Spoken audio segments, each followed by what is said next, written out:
My name is Evgeny, and now we have a round table with the subject of quantum computing and what we do think about, and we collect some experts. You know, and during the day there was already discussion, especially about superconducting realization, about Google Watch, and comments of IBM. And it was some kind of discussion about cat states, how to realize, whatever. So my suggestion is, because it was very fast, at the very end of your project, maybe you can start and then Philippe can again express his opinion about, because as I know, I heard a rumor that in Paris it was some kind of discussion in December concerning this paper, and maybe you can also inform our young colleagues what's going on, please. Well, with certainty, previous papers of Google have had circuit depths that would absolutely allow them to realize cat states if they could actually realize a cat state, right, if the system was able to do that.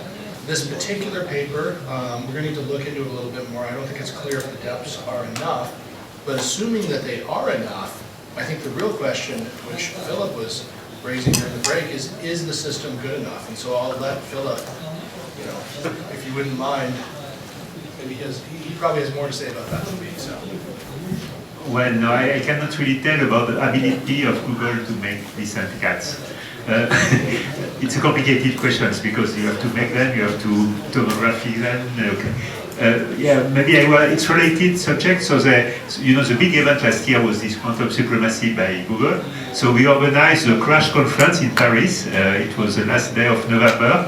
And we invited Google. It was a young guy, Charles Snail. He's in the team of John Martinez, so he did the Nature paper.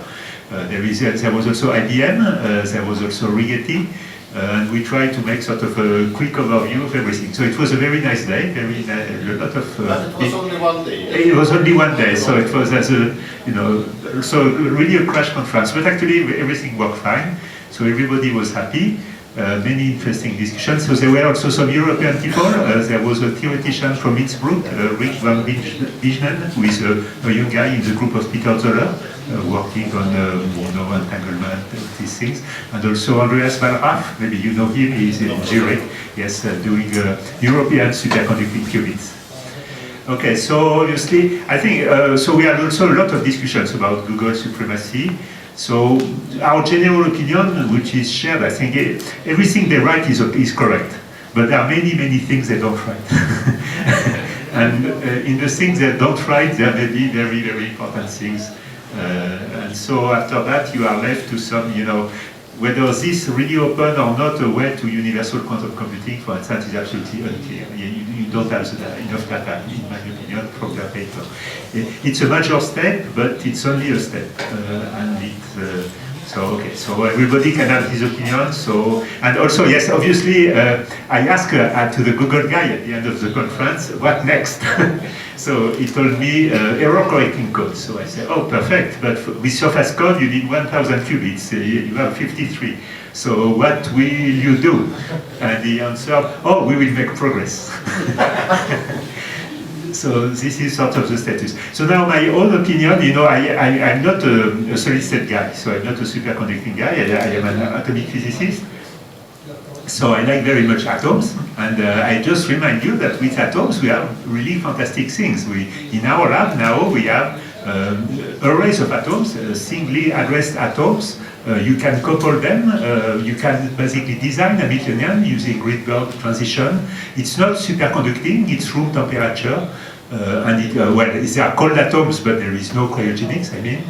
And it's working well. You can make 2D structures with 100 atoms, 3D structures even, and you get good coupling. So it's not a universal quantum computer because it's not really gates. You can do gates. Even with this technique, there is a recent paper, maybe 1 month ago, by Caltech people, where they have the 99 point something fidelities for this kind of gates with Rydberg atoms.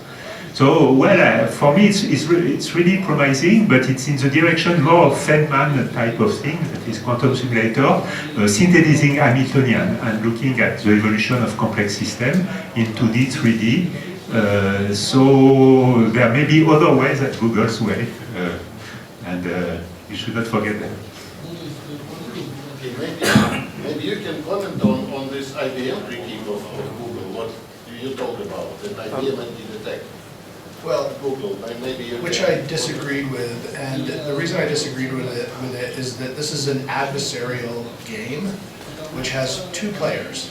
Player number one is the quantum computer. Player number two is the classical computer. So the game works very simply. I'm Google, and I pick a random circuit, one random circuit, and I execute that circuit thousands and thousands of times. Each time is, what, microseconds. Okay, from that, I calculate the probability output distribution. Then I take the description of that one circuit, and I give that circuit to the classical computer. For 45 qubits, it predicts the same output for 46, okay? But it doesn't past a certain point, and that is quantum adversarial advantage. So in order to counter Google, you have to be able to simulate these circuits at that depth for 53 qubits. You either did it, or you did not do it. And you can't just attack them saying that we could do it if we had more memory. Well, that's true. You also could do it if you had the Starship Enterprise. I don't fully agree with you. This is what our aim, right? I don't think Google output any probability distributions. They don't have the statistics. They just do this cross entropy where they compare the quantum computer with the classification. They get no probability distributions from their data because just the statistic is too small. There are so many. It's so dispersed over a huge 2 power 53 possibilities that the number of the statistics is just too weak to do everything. Otherwise, they could self-check the quantum computer, but they cannot self-check the quantum computer. They can only use this cross-entropy. So it's a very restrictive type. It's because, you know, it's sort of concentrated on some data. So they get the good cross-entropy because as long as they get the classical calculation. When they stop getting the classical calculation, they still get the quantum one, they say, oh, yeah, they're super happy, but it is not a probability distribution. Do you agree with? In the new paper, it's not. In the prior papers, it was. The build-up to this was. Now they have kind of this other sort of tricky way with cross-entropy. This is accurate. But conceptually, it's a very similar idea in terms of the classical computer still has to produce the same thing. In order to do that, you have to be able to simulate the circuit, right? At least single amplitudes out of the circuit, right? You at least have to get the transition rates. If you can't do that, then you can't simulate it. Yes, but I don't think they output any probability distribution with 53 qubits and 20. Oh, sure. They get something, but it's not a probability distribution. It's just it goes down, and. Do you agree with that? Well, they got it from sampling the circuit, though. Yes, but they don't have the statistics. They don't have enough data. So they don't have the full statistics. I don't agree with that. Yeah. If they have the full statistics, but it would take too long. It's just too long. Yeah, yes. If you take the number of slots, let's say, and the way to calculate the statistic would require an incredible amount of data that they don't have. So this cross-entropy is a very subtle idea, and it's very tricky. So they give. I think everything they write is correct. But if you tell, for instance, instead of comparing a classical computer and a quantum one, as they do, I think the obvious way would be to compare two classical computers or just repeat it. But they cannot repeat it because they don't have the statistics. This is my view of the thing. Maybe I'm wrong, I'm not a computer scientist, I'm an experimentalist. The experiment, by the way, is absolutely astonishing. What they did from an experiment. Yes, we all agree. This is just incredible. John Martinez is an experimental genius. There is no point in that. But, and what they tell is correct, but it's just pulling the rope a little bit. This is my opinion. But, okay. It's a step, as I said. There will be other steps. But this is definitely not gate-based quantum computer, what Google demonstrate, right? No, it is gate-based, but it does not prove that gate model will. They lack data in some sense. it's a gate-based model because they are gates. They operate single qubit, 2 qubit. Yeah, so they are gates. But at some point, some people told all this proves that the gate model is okay. Now we can build a universal quantum computer. I don't agree with that. This is too much. You agree with me? So the model is in the time domain with single qubit operations and then 2 qubit operations, which is the gate model. And they're able to tune those gates by adjusting parameters. The circuits that they use to do their quantum adversarial advantage, they adjust those parameters by picking some random numbers. Okay? That is the gate model. That is not known to be a universal model of quantum computation because we're far above the error tolerance threshold. If we were beneath that, then we could implement these codes, provided we had more qubits for the surface code, for example. So. Yes, we agree on that. May I think we agree on the other thing as well. It's just, I'm just saying it a different way, but I think we both agree. Yeah, so before we move on from this adversarial advantage or supremacy or whatever, so there is one subtlety which I don't really understand. So when we say, or Google people say that it will take like 2 zillion years to simulate this 53 qubit thing, they mean exact simulation, right? If I want to simulate it up to some finite error, as far as I understand, there are methods which can be like run on an ordinary laptop, and they can output the, for example, these cross entropy benchmarks, which will look exactly like the Google result. So you can sort of incorporate some finite error in your simulation, and it will make it much easier.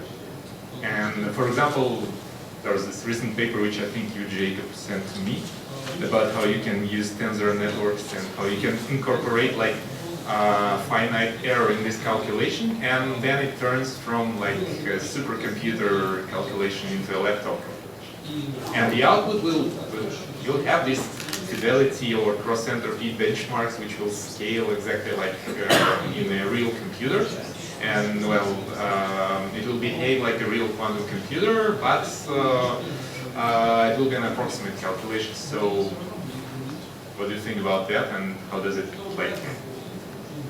Is it really supremacy, or how do we compete against an approximate classical computation?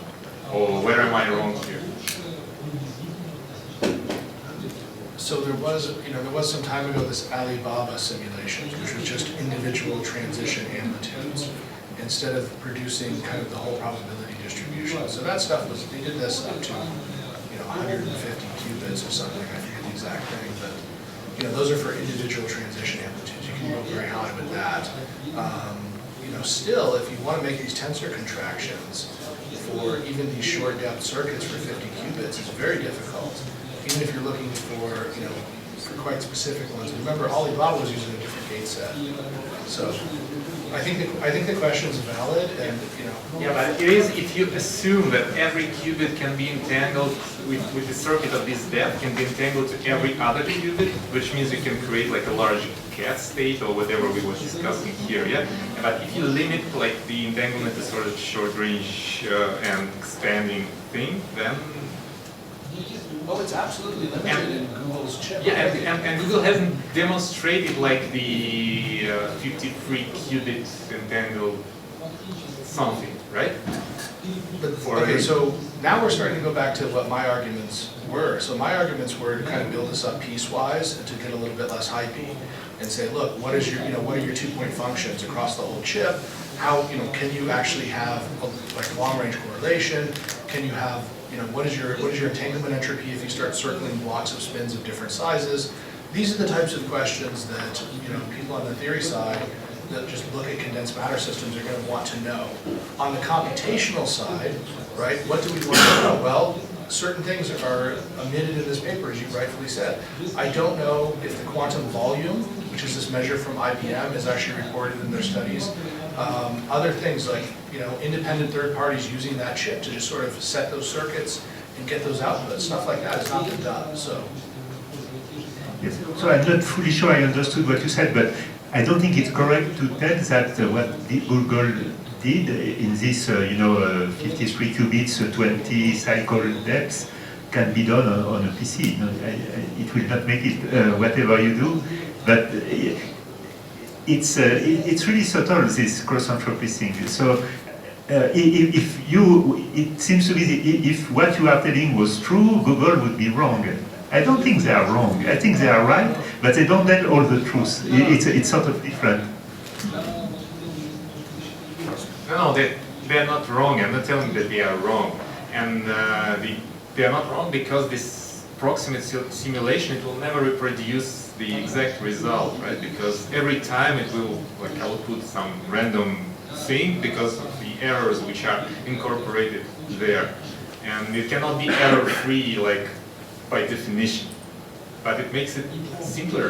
So it's like you know, there's a thing called appeal to authority, and this is a logical fallacy. And the thing that you got me on is you appeal to my own authority, because now I'm trying to think, did I send him a paper that actually just explained this? And I don't know. So as far as I know, you can't simulate this, and even if the circuit's a bit noisy, you can't simulate this. And I think the only thing close to that are the results from Alibaba, where they did simulate very, very large circuits. And if you change your gate set, you can simulate these very large circuits. So for example, on the transmon, you have this thing where there's basically a 1 here, then there's a block, which is like an X rotation.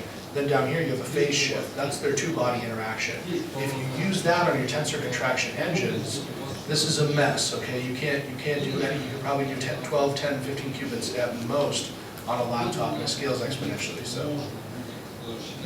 We also discussed this Alibaba in Paris. You know, I'm not a computer scientist, so I cannot grasp all details, but the general feeling is that if the Chinese would do better than Google, we wouldn't know it. Yeah, for sure. I'm not telling that, well, Google is wrong or something. I'm just... Maybe there is certain worry about poverty of quantum computation, because what is the main goal of quantum computer is to reduce the exponential task to polynomial. Yeah? We talk for a longer time in the Lebedev Institute about what is artificial intelligence and whether one can how to say, formulate what it's doing. Generally, it's also reducing the exponential task to polynomial, typically. So, and then the question whether the methods of quantum computation and the methods of artificial intelligence, which are also probabilistic, which also have certain uncertainty, which are other. It's a certain worry. People didn't, as far as I know, analyze it really deeply because just because of course if you try to reproduce the gates which quantum computer is doing, you will fail quite fast. But if you go from another side and do some clusterization with this Alibaba task and so on, and maybe you will end up with similar result on your laptop.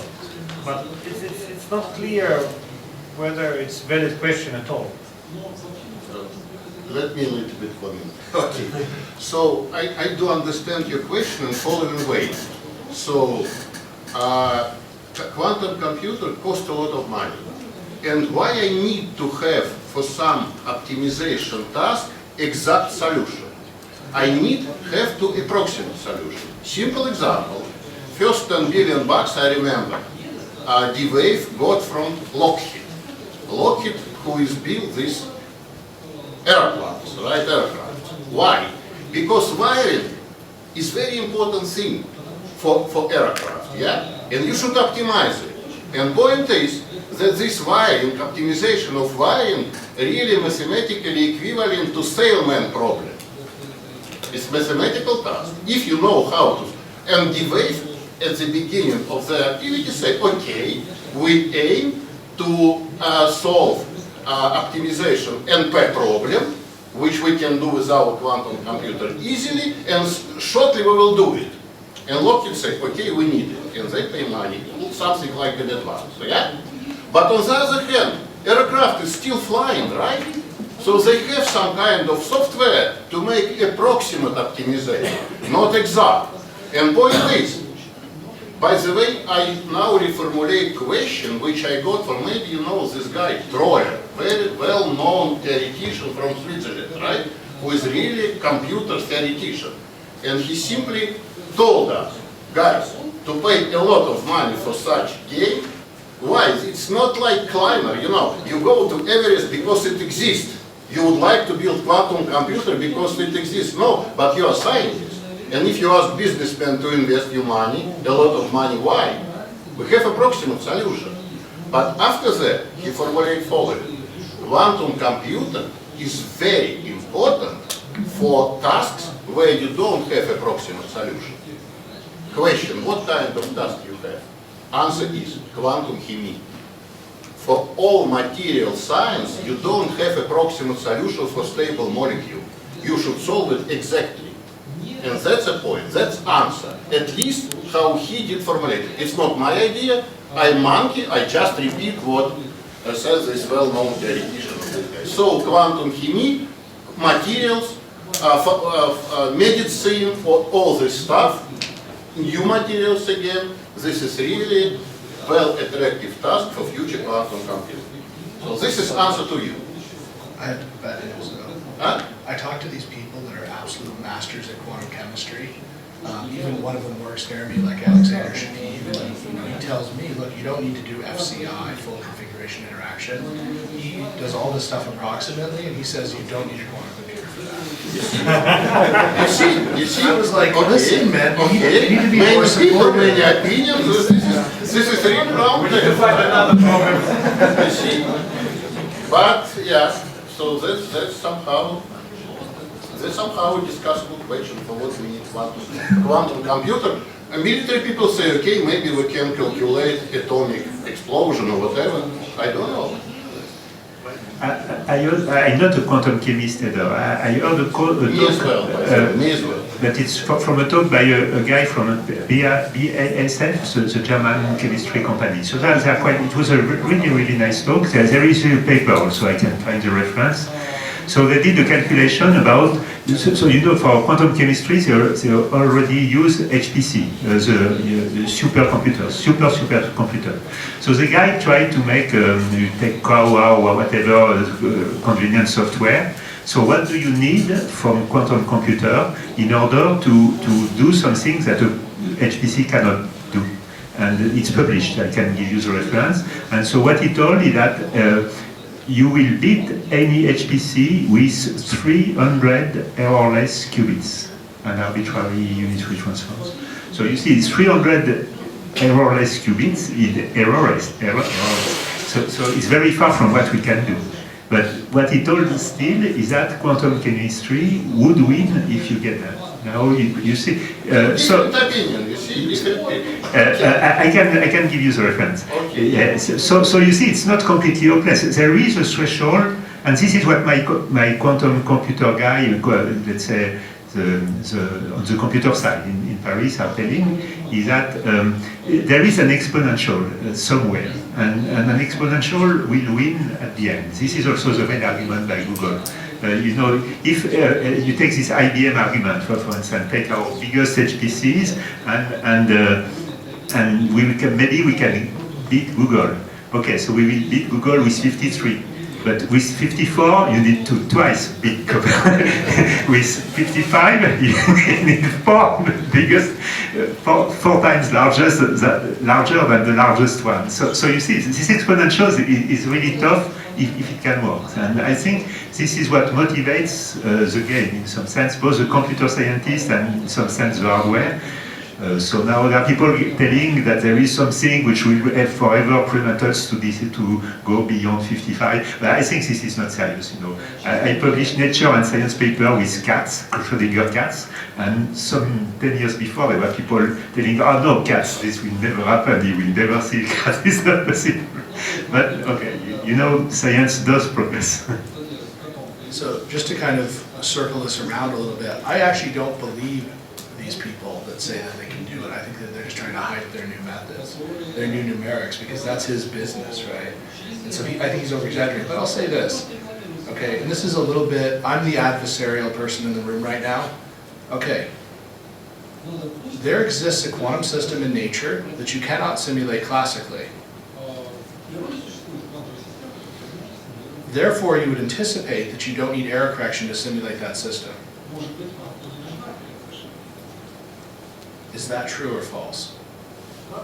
This is a question for you guys. So I guess the first thing is, are there quantum systems that do exist, you know, like molecules, large ones, for example, that we can't predict, right? So here's an example of quantum supremacy. I take a vial of water, I go outside when it's very, very cold, and I dump it out. And you can't predict exactly how that water is going to freeze, because there is actually quantum effects where, you know, the spin ice system, there's like a little bit of quantum mechanics there. That's not quantum supremacy in the traditional sense, because you can't program it. Okay, you can chew me apart, but get this.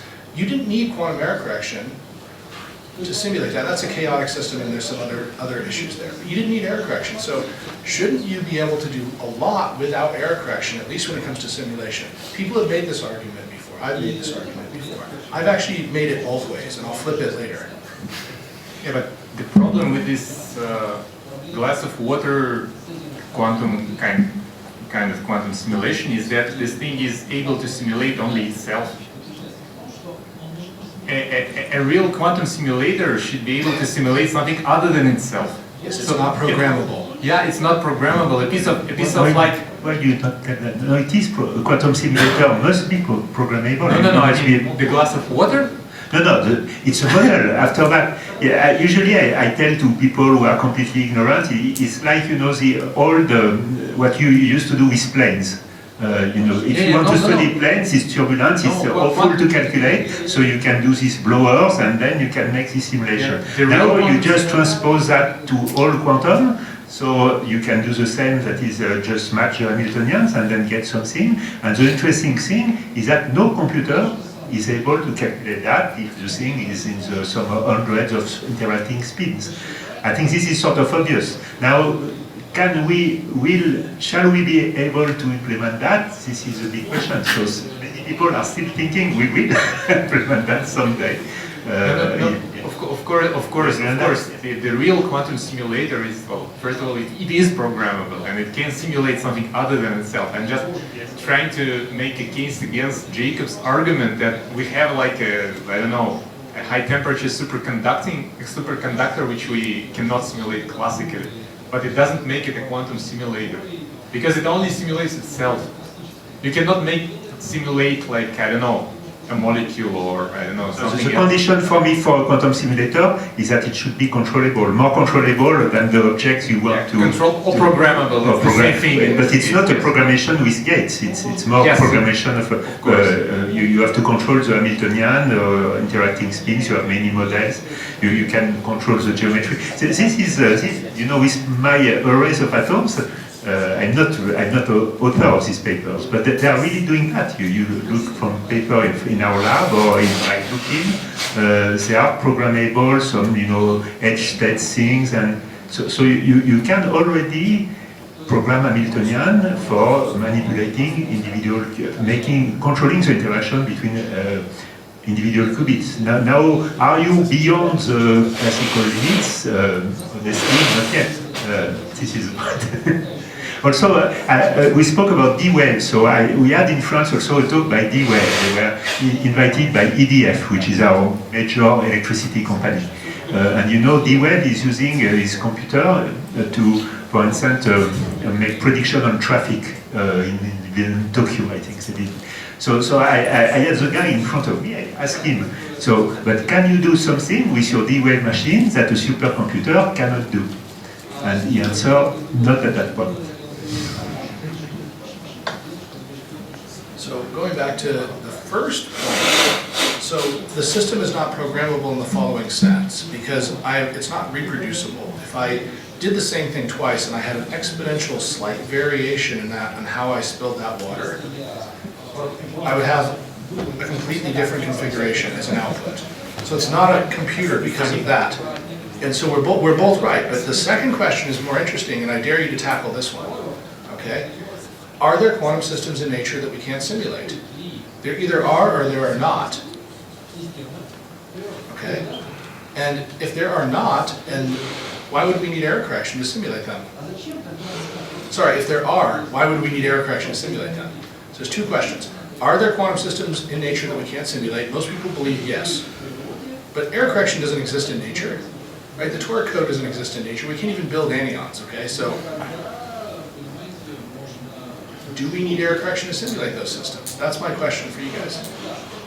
You have to rephrase it a little bit, because if you want to simulate, then it's a question of matching the real Hamiltonian to your model one, and then you will have some condition on how well you can match that. So it's not really error correction, but there are probably conditions for this kind of thing to work. Not sure. Do you think we need error correction to be classical computers? Well, yeah, well, I don't have answers to this because it's too difficult.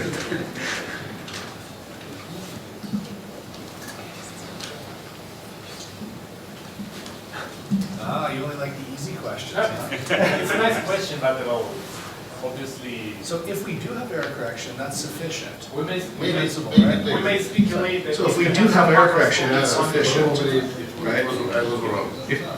We may speculate that if you have some macroscopic quantum state somewhere, it has some built-in error correction for some reason, because it doesn't decohere so fast that it doesn't have any like observable effects. Like otherwise, it will be easy to simulate. Yeah, it will Maybe I don't understand the become question classic. very well, because let's return back to the like 100 years ago approximately, yeah? And you wanted to solve a differential equation for whatever, for flow or for some. And in physics and nature, there are a lot of processes which follow this differential equation and quite exactly. But to solve it, you needed these computers, classical, with error correction, because otherwise they didn't just manage to solve this equation with enough accuracy. So if we just make analogy with that story, because you want to solve, for example, equation, and you need some error correction. Otherwise, the system just doesn't work. Although in nature, if the water flows and it doesn't know about error correction, but somehow it follows this differential equation. And so I don't know the answer, but I can. But my personal opinion is that we have to pursue both ways. That is both the way which is more quantum simulator inspired, which is programmable Hamiltonian. You don't care too much about the errors, but you try to go beyond what is computable. This is a possible way. This is related to this NISC idea also. You increase the number of qubits, you try to go around 100 qubits with some interaction programmable. This is basically what IBM is trying to do. And the other way is to tell, okay, but this will go nowhere if you don't have error correction. But error correction is really, really difficult, but except with, okay, it's another subject. But anyway, I was surprised when I asked this question to the Google guy, what next, that he told me error correction. I was expecting that he would tell, oh, we will get a 100 qubit NISC computer without error correction, and we will do fantastic things with that. But no, he did not answer that, he answered error correction. So I tried to tease him to know more, but why? It's super difficult, you choose the most difficult thing. And, but I could not get more, you know, they don't tell much they want to do. But apparently, it does believe that error correction is, it's the logic of quantum computing. So otherwise, you have to change, you know, this is the point where, my personal feeling is that at the point where we have now, we have to go towards 100 qubit, let's say, on both ways. That is both the gateways, so to improve Google, but also the quantum simulation, Feynman, Hamiltonian way. And at some point, okay, as I said, Google made a step, but this step is a small step. Maybe it's important for them because it will allow them to get much, much more money. But in terms of progress, there is many other steps are needed. I'm not, you know, well, he's a scientist here. You know, Alain Aspect, I will speak about Alain Aspect. So Alain Aspect used to tell about quantum computing because when I was a student, I was his student, you know, and it was the very, very beginning of gravity wave detection, which was about 35 years ago. So it sounded completely crazy. They wanted it to detect the motion of a huge mirror with the size of the motion, which was smaller than the size of a neutron. So it was just complete craziness. But well, complete craziness physics does not forbid that. So, okay, so because it's not the motion of a neutron you want to, it's a global motion of a huge object, so you have a lot of averaging, so maybe the motion error can be detected with this accuracy. So it was still completely crazy 35 years ago, but some people pushed and pushed and pushed, and there were some candidates from blah blah blah, and 35 years later, I said, wow, we got it. It's a wonderful answer. So, you know, I think the point is I'm trying to ask a question that we just don't know the answer to. And the reason that it seems to sort of contradict itself is because we actually do have both approaches happening at the same time. No one knows when this kind of crossover point's going to be. You know, until we get error correction, then we know that that thing, in principle, can do everything. Until that point, we don't know if there's going to be applications or not. And this is, if you go back to my talk, I'm actually saying, look, we really don't know the power of this. The whole world is like taking a bet with this stuff, right? Because we also don't know if we're going to be able to reach error correction. We don't know the power of what we have. We know that error correction stuff will be powerful, but we don't know if we're going to be able to get there. And there might be fundamental reasons why we can't. You know, and going on that, I want to ask a question. You know, we always hear about Honeywell, these trapped ion systems, okay? How is that stuff going? Are we going to see something about quantum supremacy from those devices soon? You know, I mean, because every once in a while I'm like, wow, this stuff looks really good, right? And then I don't hear anything else about it, so.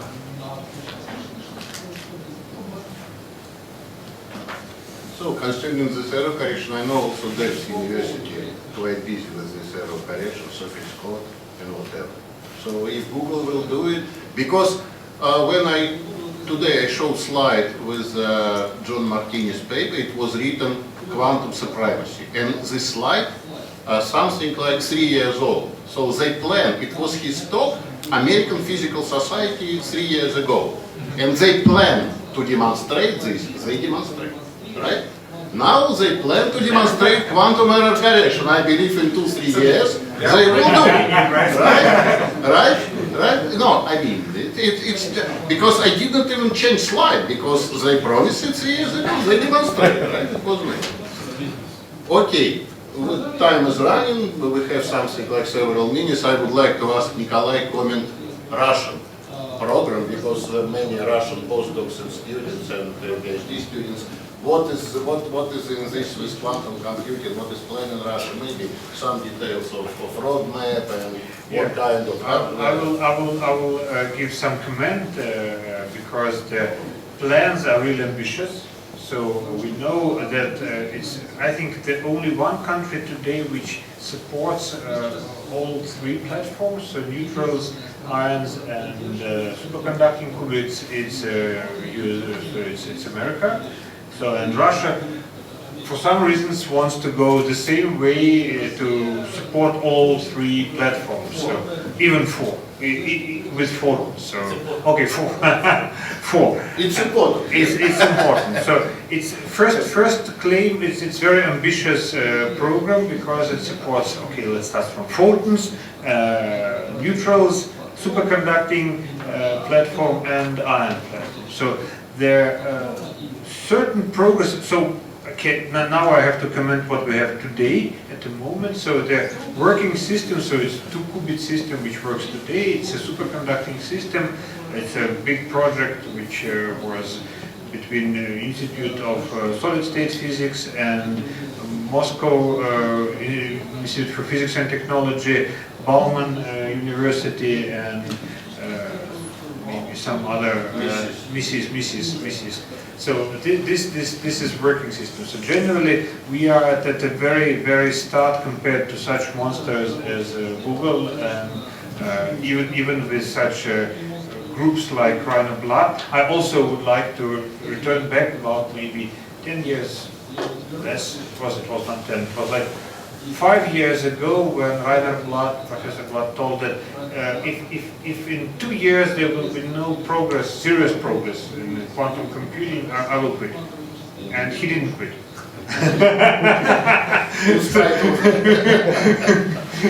in spite of that, yeah. So it's a certain. So of course it was internal somehow, but anyway. So this is a roadmap. If we go to audience, to young people, it's a roadmap which plans in 4 years to make a significant step towards really working systems, both in software and in hardware. And their aim is to basically, doesn't matter, independently on platform, to have some 20 to 50 qubits, depending on luck, I would say, because this platform plan to be competing between each other, and the roadmap will be also modified. If some platform will show better result than the other, then maybe there is some plan to shift the funding and to shift the efforts towards more successful platform. And the goal is to build really working systems. Of course, it's challenging in two senses, because the teams which we have today are not as powerful as Martinez team or Rainer Blood team, or it's really hard to compare. This is the first problem. The second problem is, of course, technology, which has to be there, and it's not just how to. We cannot even sometimes buy some working prototypes, so we need to start from scratch generally, which is hard. Another point is that most of people who are here are researchers, so we are not engineers. We are researchers, and many people who join these groups, they want to do research, they want to do their PhD, they want to do and what is necessary today is to build a system, and this is quite different sometimes from research. Of course, everyone hopes that on nights or on weekends one can do some research, and from Monday to Friday they will build a quantum computer. Oh. No, I just did some semi-industrial projects, and all of us know how hard it is, and it's not very profitable in sense of top publications sometimes, because you just don't have time to think. So you just have to do, and this is also a kind of message. But there are some certain fraction of young people always who like this style of work, and they enjoy it. So in general, I think that of course there should be the competence, the groups which are now working in Russia, they have good chance to accelerate.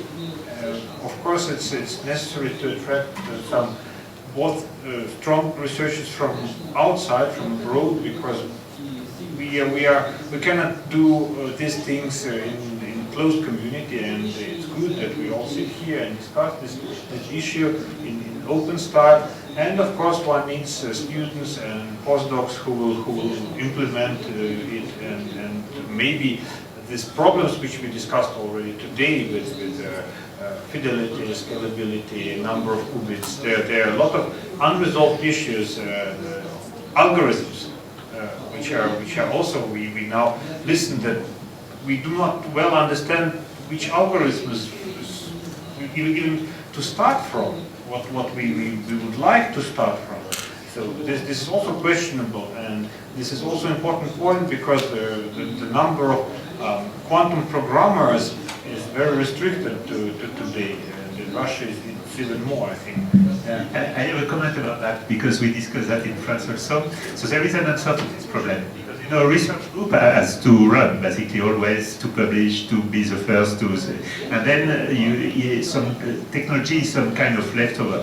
But you would like to develop technologies to follow up to, and so what should you do? You should create a startup. A startup is done for that. And so you just take your good PhD students or postdoc who wants to do technology, you hire them in the startup, they will earn more money than you, and they will do technology. So this is why you should create startup. So this is sort of a popular idea. I don't know how well it can run, but it's not such a bad idea, because if you couple a lab and the startup can make some sort of a follow-up. And if they are able to get products out of this follow-up, then it's a viable startup. I completely agree with it, because it's a lot of positive how to say, output in that sense, both in Europe and in the US, of course, and in Russia. So it's not so many, because in Russia this small business is more discussed than supported, but but investors also.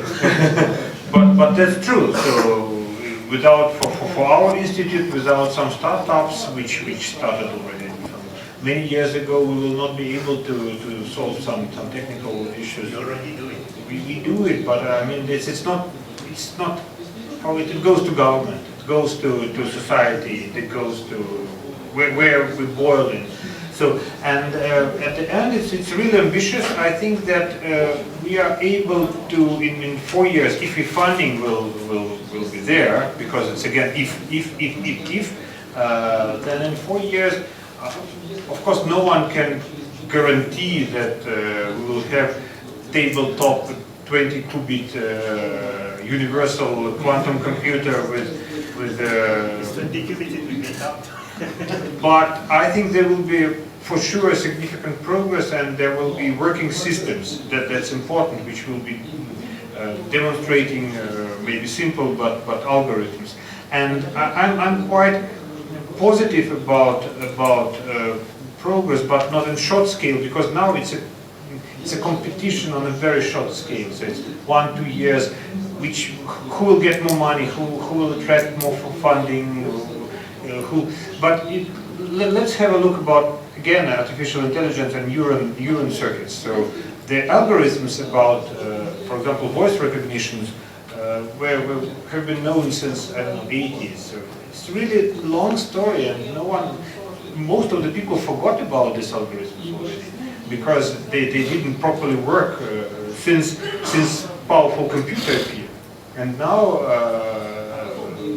recognition is we even do not, it's unbelievable how well it works. It's unbelievable, and translators and so on. So and it's a stepwise with a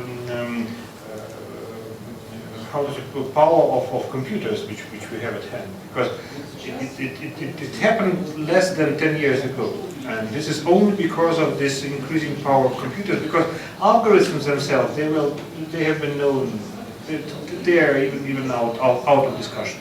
So that is my hope, that it's old philosophical statement that quantity goes into quality. Yes? But and in Russia, I think we are now, we have very strong, always had a strong theoretician group. So in quantum physics, the theoreticians in Russia were always and are very strong. We have very good, strong scientists abroad who are very interested and seriously interested in development and evolving things here. I mean, positively, like Misha Lukin, like Eugene Polnick, like many guys who will. At least it's also important to feel the support, and that's to maybe exchange students, to have some discussions, conference, and so on. And of course, technology. This is maybe one of the weakest points, but it was it's solvable. I think that's solvable. So maybe some other things which I missed, because it's a huge and a lot of discussion around it, and discussion whether it's necessary to develop all 4 platforms, or it's not necessary. But for physics, of course, it's good. I'm a physicist, and I think that it's good. It's good for students. If it will work that direction, it's also very good for students. The question is about responsibility, and whether all platforms will have to calculate for our government and demonstrate that we are able to beat Google, because I read in the news that Google is how to say, asking whether it's possible that Rosatom will build his system. This is a little bit ridiculous. Google doubts that Rosatom may build. I reformulated this statement, because if we talk about Rosatom or like Russian scientists, for example, Stas. Google doubts that Stas will beat IBM doubts that Stas or Yasemirikov or whoever will, because it's certain persons who are responsible, maybe 2-3 guys who are responsible for each of these platforms today in Russia. So we are really versus IBM. Yeah, we are really sparse in some sense. So, time is, we can close today session. Let us thank everybody here.